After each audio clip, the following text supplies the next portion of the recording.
My name is Eli. I'm Jason. I'm Caden. And I'm Jaden. And we're the YHWH the Torah YouTube channel. And we are so glad you could join us today. Again, we know that your time is very, very important, that you could be doing other things, especially early in the mornings, or whatever time you are. You could always be doing something else, but you've chosen to sit with Yah's Word. You've chosen to learn what is in it. You've learned to do what it says and what Yahuwah wants you to do, and you should be proud of yourself for that. That's a further step in the kingdom. That is something you should be very proud of. Yeah, Revelations 14:12 says the two qualifications of a saint is the faith in Messiah Yahushua and keeping the law, statutes, and commands of our Creator.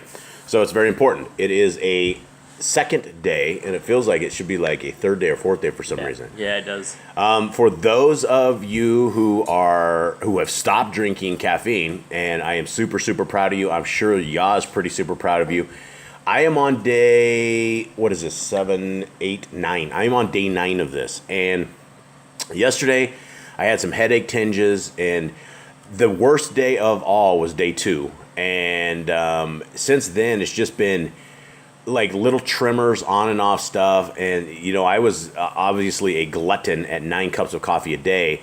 So everybody who is doing anything lower than that, hopefully this is a smooth sailing trip for you guys. And we have a new person on the bandwagon, and Nicole gave up coffee yesterday, and she's been drinking since she was 15 years old, and she's not too old, but I can't even say how old she is because she'd be very angry at me. Oh, can I say how old you are? You can tell how old I am. How old are you? She's 2 years younger than me. I'm 45, 43. So she's 43. She's been drinking caffeine since she was 15, and so she gave this up. Because this is not, we're drinking insecticide and things of that nature, and so we shouldn't be doing that. We should be keeping our temples as clean as possible. And there is, the more studying I'm doing on this, there is a physiological brain change, right? It really rewires your brain and rewires your body. So I am not done with detoxing yet. I'm still a little hurt. I'm still getting owned, but it's worth it, and I believe it will be worth it. And when I'm flowing with all the blood in my brain like it should, who knows what kind of thinking I could do. We should be able to take E equals MC squared and just have that down in seconds, right? We should be able to get a chalkboard full of just all sorts of formulas and just be super smart, or not, but hopefully it can't hurt. So Don't do drugs, kids. don't do drugs, anything. Don't do anything that alters your heart, mind, and soul, ever. It is not worth it. Our Creator has given us every kind of dopamine, every kind of thing that we need. We have the fight or flight capabilities, which is, you're walking in the darkness and somebody jumps out and scares you. You have two options, right? You either, run or lay hands on that person, scream for sure. But our body chemistry is amazing. Our Creator is amazing. Every single thing He creates. And the way, when I'm reading through this caffeine stuff, our body takes this stuff, and the chemistry of Yah's creation is simply amazing. And we are altering it, and we are putting ourselves in a different state. And one other thing I want to touch real quick, and then I'll get off the caffeine hit, is that the research I was reading yesterday, and I put a report here on the YHWH and the Torah channel, is that you never sleep, right? They did studies on people to drink one single cup of coffee a day, and they went and tested them throughout the day, throughout the night, throughout the next day, and this stuff called this praxathene, which caffeine is converted into, never ever leaves your body. So if you are drinking caffeine, you may never ever get a good night of sleep. And I know Fearmonger out there, he says, I can't stop caffeine because I get insomnia. If you're hearing this, Barkley, I'm giving you crap, because I know you could stop this if you wanted to. But yeah, maybe cold turkey isn't the best way to go. If you are able to lower yourself off little bits at a time and can successfully do that, that might be the easiest way off. But I'm telling you, you can go cold turkey. It hurts. All right, gentlemen, how you guys doing? Good. How's your day? It's early in the morning. We're actually doing this on the same day, which is kind of cool because we feel like we're with you guys. So I hope you guys all have a wonderful day. All of our family out there, our digital family, we thank you guys very, very much for spending this time. And thank you for joining us as a family, and for hanging out with us, and for commenting, and for just being a part of our family. And you guys definitely are. So we have, where are we at right now, Cade, with the scriptures here? Okay, so we've been through Genesis. We got to Moses, where he brought the Israelites out of Egypt to where they were on the mount. They sinned. They built the giant calf, and then he's basically been given instructions on how to build the temples. And now the people are building the temples, the Ark of the Covenant, and the altars. They are all putting that together. They are laying out all their boards, laying out all the poles, and they're just putting it together like masterful builders. Yeah, and I'm detoxing from commandments. We haven't had a commandment now for like 5 chapters. So we have nothing. So hopefully we'll have something soon and can add to it, because we're stuck at around 50, and still one of those we don't one or two of those we don't know if it should make the 50 list. All right, let's begin, everyone. Let's do it. Exodus 38. And he made the altar of the ascending smoke offering of shittim wood. 5 cubits was the length thereof, and 5 cubits was the breadth thereof. It was 4 square, and 3 cubits the height thereof. Are we sure we're on the right chapter? 38, right? All right. It seems I remember these cubits before, but that's all right. They run the same cubits for long ways. We heard the design, and it wasn't the actual building of it. Then we heard the building of it, and We'll hear more building. more building. And he made the horns thereof on the 4 corners of it. The horns thereof were of the same, and he overlaid it with brass. Now, what are we building here? Believe the altar. The altar, and it has the 4 horns on it, right? Yep. Okay, and he made all the vessels of the altar, the pots and the shovels and the basins and the flesh hooks and the fire pans, all the vessels thereof made he of brass. Did your guys say flesh hooks? Forks. Forks. I'm like, wow. Like large forks. This Like one flesh says- hooks. That this could one be says- Sounds wild. Yes. NIV says meat forks. Meat forks. Okay. All Like right. big fork. I think it's like the big one you like poke into the big.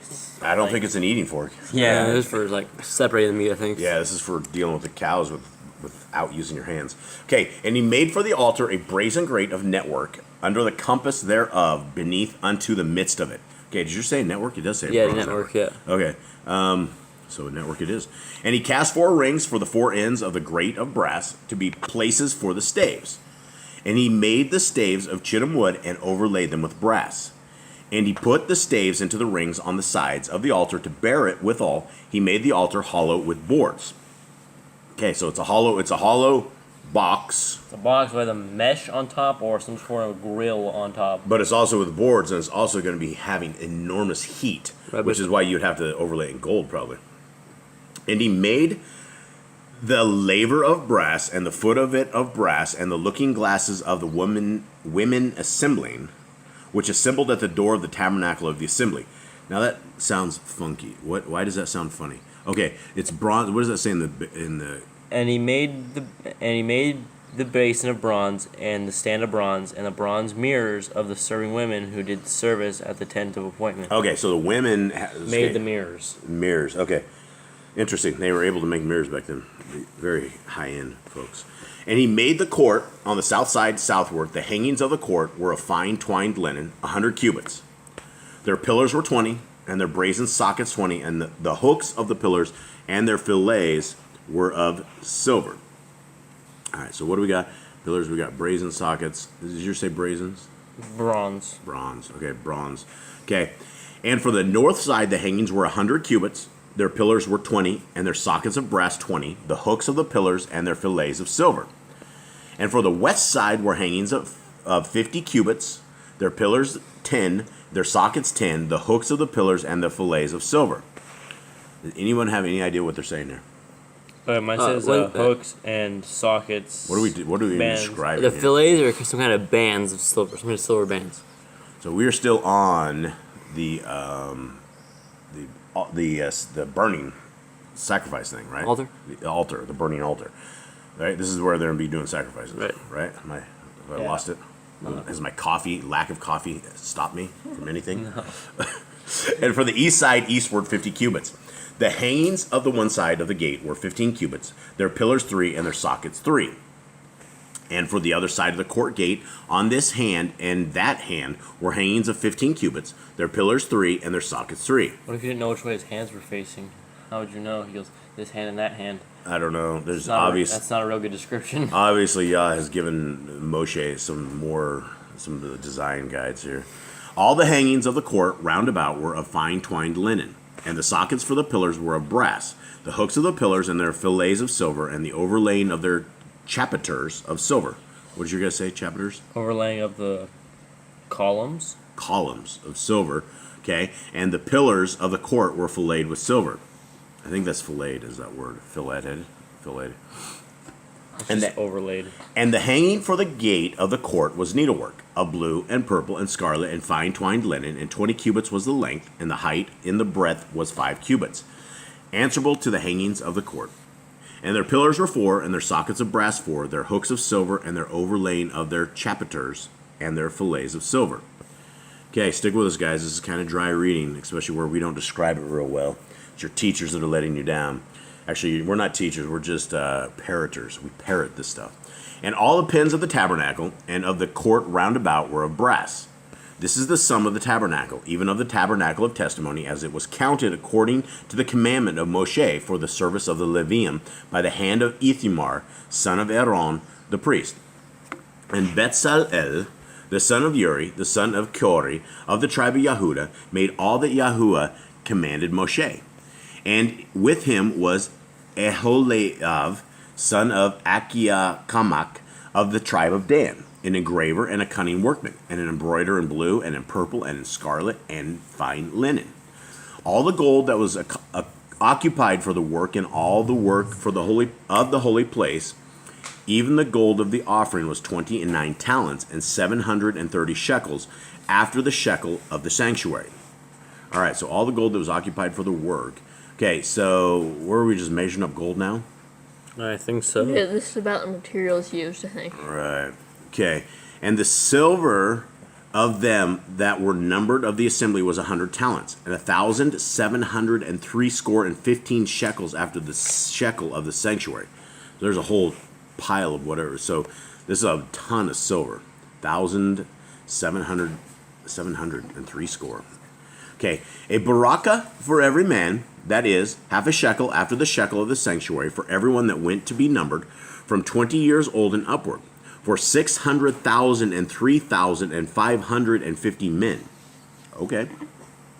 And of the 100 talents of silver were cast the sockets of the sanctuary, and the sockets of the veil, 100 sockets of the 100 talents, a talent for a socket. This is getting expensive. And of the 1,775 shekels he made hooks for the pillars, and overlaid their chapiters, and filled them. And the brass of the offering was 70 talents, and 2,400 shekels. And therewith he made the sockets to the doors of the tabernacle of the assembly, and the brazen altar, and the brazen grate for it, and all the vessels of the altar. And the sockets of the court round about, and the sockets of the court gate, and all the pins of the tabernacle, and all the pins of the court round about. Okay, well, this is, here's some footnotes up here. This might be interesting. So 38.1, we're talking like 4.5 feet, so we're talking about all this. The weight of the gold was little over a ton. Jinkies. How in the world would they ever hold that thing? They would take piles of them to move this thing around. Yeah, that's why it breaks down into pieces of things. 1 metric ton. Wow. That is about 3 3/4 tons, or about 3.4 metric tons. Oh, wow. No wonder it took 4 dudes to move the Poor, ark. the Wow. poor Levites, man. Poor Levi. Well, they got they had to work, but they didn't have to work, right? Their work was this, doing this, moving this thing around. They're not the warriors. Yeah, they didn't have to go in. It wasn't Yahuda by any means. Okay, well, I guess that ends today's little lesson, or the teaching, or the parroting that we are doing. And I don't have anything major. Does anyone have anything major? Eli, how you doing, buddy? Good. Are you sleeping over there on me? A little tired. A little tired. Okay, coming out of your room. He's a sleepyhead in the morning. Really sleepy. It's like I got to get him up 2 hours early to get him functioning. But that's all right. All right, Jaden, you have anything? I got nothing. It's building. We're almost out of Exodus, so we should be getting more commands in the beginning of Leviticus. Yeah, well, Leviticus is going to be all of the commands of the tabernacle. So there, I'm not finding a tremendous amount of commands. I mean, we're almost through the second book, and we only have less than 50. So this is definitely not 613 that we're... I don't know, maybe Leviticus. But I mean, if you add the priest laws and everything else like that, maybe. Right. You might get closer, but I don't think it's still But that, 600. how would we ever do the priest laws? I mean, that none of that could apply to us today, and we don't need to. We don't have it. Right. I mean, why doesn't the priest laws apply to us, Jade? Because we're not Levites, we're not priests, we're not ordained to do this. Why don't the priest jobs pertain to us today? Because we have Yehoshua. Yeah. He died for our sins. He became the sacrificed lamb. Yes, he did. And everybody gives me the look when I throw you guys under the bus like this. But I'm looking for specific answers on this, and so I know these guys know this. But yeah, Yehoshua. And so when the temple, I mean, they're building a temple, and when Yehoshua dies, the temple veil rips from the bottom up, and it signifies something. What does it signify, Cade? That there's no longer a need for people to repent of sins. There's no longer need of a mediator. Yahushua is the mediator. Right, absolutely. And so, and that was the big thing. And you know, the all these Pharisees and Sadducees and all these guys, you know, for those who do not know, the Pharisees and the Sadducees were a sect of Judaism that did not keep the Torah. They kept the Talmud. They kept 25 other books. And so when Messiah Yahushua came and he duked it out with all of them, he was fighting up with 2 different gangs. And they were literally gangs. I mean, you can see what kind of gang they are. I mean, they beat him up and put him on a cross. That's how much of a gang this is. And, you know, there's no mercy with these people. And they follow completely wacky sets of laws, that, you know, just stuff that doesn't make any sense whatsoever. One of them is that they look at people who are not in the Judean religion as goyim. They call you a goyim and you're less than a dog. You can be spit on, you can be stolen from, they can kill you and they can rape you. I mean, that's that literally in their Talmud. And so we have to keep only what Yah's laws, statutes, and commands are. And this is why it is important that we go over them. It is important why we write them on our heart, mind, and soul. All right, give me the first. See who has it. Give me without looking. Give me the first. Let's see if anybody has it today. I'm just throwing you guys completely. First 5 laws. All right, yeah, you guys. Okay, who's doing the first 5? And Okay, I'm gonna try this. You're gonna do this. Okay, Multiply. you're out of the gate. Do I have to do it in chronological order? You're out. You're out. Does that mean- Eli, you can't look. I didn't look. Be fruitful, multiply, have dominion over the earth. Oh, wait, subdue. You're out. Nope, that's not it. Caden, your last hope. Can you get the laws of Yah? Be fruitful. Shing. Multiply. Ding ding. Replenish the earth. Ding ding. Subdue the earth. Ding ding. Have dominion over the animals. Ding ding. All right, Kate got 100%. I was doing chronological order. I was just gonna say the first 5. I didn't know that would be in order. All right, anybody want to try the next 5? Oh man. So Kate got it right, and these are important, right? We're supposed to write these on our heart, mind, and soul. Be fruitful, multiply, replenish the earth, subdue it, have dominion over all things. Eli, stop cheating. Get out of here. Get out of here. Okay, who wants to try it, Jade? Oh man. All clean animals are food for you. All right, Kate. See if you get. You got 100%. Can you? The herb bearing seed is food for you. Ding ding. Did you cheat? You cheated, didn't you? Okay, No, I knew it go was ahead. food. Jade got it I'm wrong. hiding the tablet so they can't see Okay. it. Master sin. Now, ding. All right, Eli. Let's see, so 6 is. every herb bearing tree is for food for you. Got it. Yep. Let's see. The only reason that you guys are even here. Oh, man and women should build their families. Yes. That's Okay. cheating. Yeah. Okay. This is like the kung fu of. Whoa. Whoa. Master sin, right? Like yes. Okay. What else? You got 2 more. Are we on the food yet? Yes, all clean food. Yeah. Every cling, moving thing that lives shall be food for you. All right. And what's number 10? It was very important. Very important. In fact, it's like the beverage drink of the Luciferians. Don't drink the blood. Don't drink the blood, right? Beverage. That's cheating. It is literally the beverage drink of the Luciferians. They love it. And we're not supposed to do it because life is in the blood. All right, gentlemen, thank you guys very much. Our digital family out there, guys, thank you very, very, very much. We love you all. Shout out to I think it's Hannibal Gray. I think your name is Shania. I think we got that right. Shout out to the Grand Ancient Remnant Path. Who else? Who else do we get comments from? Eworth. Sylvia Eworth. We don't know where she's at. We haven't seen her for a long time, so hopefully Sylvia's okay. Carla, much love out there, Carla, sister, we love you. Clarissa, I think. Clarissa Cotton, much love. Shayla. Fearmonger, much love out there. Shayla, we don't know where Shayla's at either. She's disappeared again, so hope she's okay. All right, so much love to everybody out there. Thank you guys very, very, very much. Have a wonderful day. Shalom. Shalom.